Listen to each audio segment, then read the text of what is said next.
កៅភ្នែកចំលែកអារម្មណ៍ដូចមុនសន្តំឲ្យខ្ញុំនឹកមុំរាល់ថ្ងៃបេះដូងព្រឺព្រួចមកលួចប៉ែតីចង់បានចរណៃបងបីខ្ទឹមបាច់ផ្កាស្លាទឹកហូរតិចតិចរំលេចជាភ្លេងរលកផ្កាត្រែងប្រជែងដោយវងមច្ឆា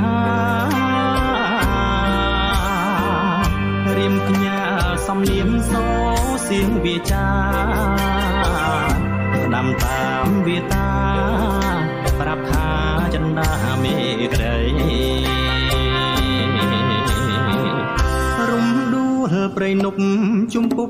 បេះដូងឃើញមុំដំបងបងលងសម្រស់ប្រំប្រៃអក្ខរារៀបរាប់សារស័ព្ទសំដីដឹងទេពិសីមកមិននំនួនជានិច្ចយប់គេងញញឹមសង្ឃឹមក្នុងចិត្តជួបកែវមិត្តណែស្និទ្ធអត់ពេលណាភ្លេចក៏លាន់ក្រហមរលឹមស្រេចស្រេចទោះជាភ្នែកថ្មិចរំលេចស្រមោលរូបពើ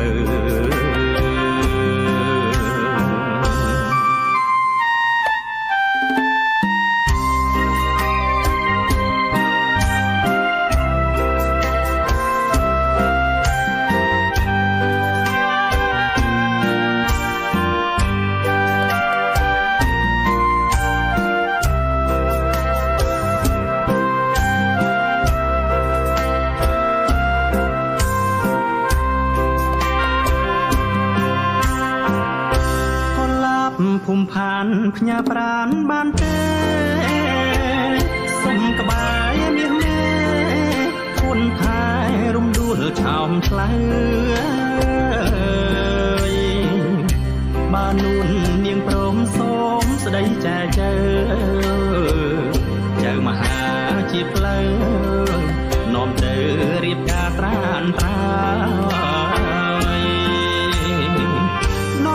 ចិត្តមិនរួចគិតគួចប្រទេពតទោះបីឲ្យស្បត់ប្រកាសមិនប្រែប្រួលឡើយមេឃធ្វើសាក់សីផែនដីជាខ្នើយវាយោដង្ហើម